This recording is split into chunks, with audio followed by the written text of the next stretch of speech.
Hello, my name is Nedra, and I'm here in the Collider studio for the October Artist in Residence program.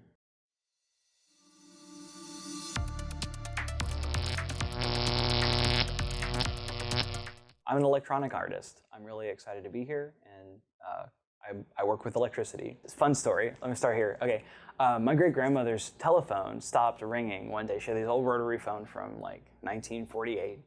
And she asks me, she says, "Can you take my phone apart and see if you can't get it to ring again?"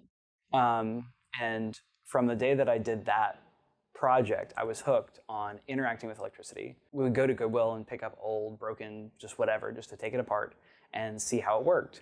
And I was really fortunate that my folks were supportive in this hobby of mine, and now I focus mainly on 3 or 4 different kinds of things when I make. I make things that make noise, I make things that make light, and I try to make things as cheaply as possible, both out of necessity, because why would you spend a lot of money on something when you don't have to, but also because I think that the inherent sustainability of using stuff that other people don't want is very exciting as far as what you want your art to say.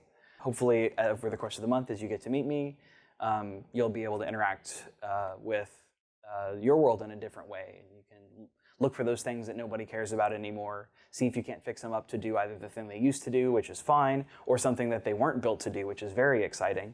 And that's when that art starts to show up. I've got a degree in philosophy from the University of Louisville.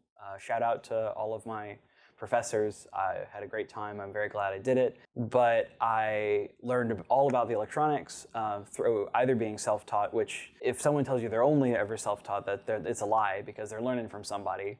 But I was self-taught at the LVL1 Hackerspace here in town.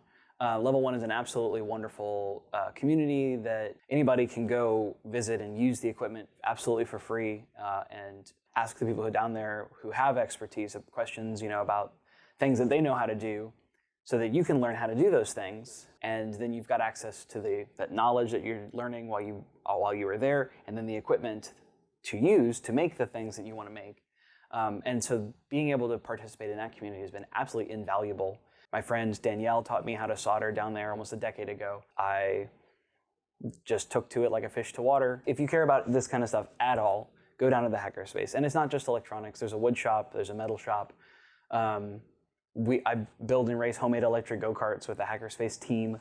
I would have brought the go-kart into the studio, but it's busy racing right now in Milwaukee. It's all electric too, just like this, so it's right up my alley, and it could be up yours too.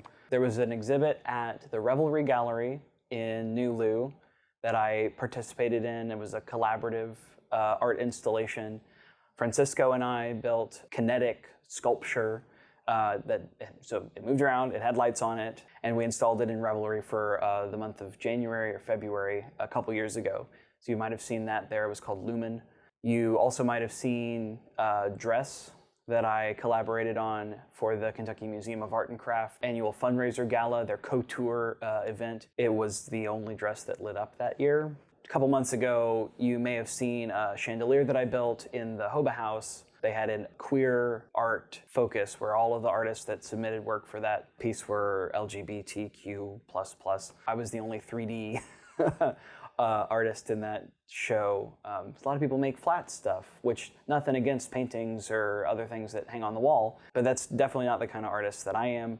It leads to a little bit of imposter syndrome sometimes because you worry, you think about I don't work in a traditional medium, so I'm not a real artist. But I think that everybody's an artist, really and truly, from the bottom of my heart. Absolutely everybody is an artist. Not like you could become one, but you already are.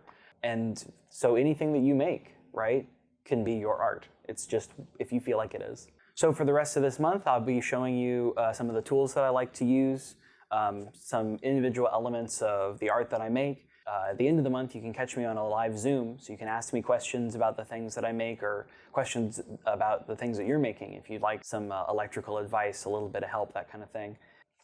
I'll see you then. Thanks.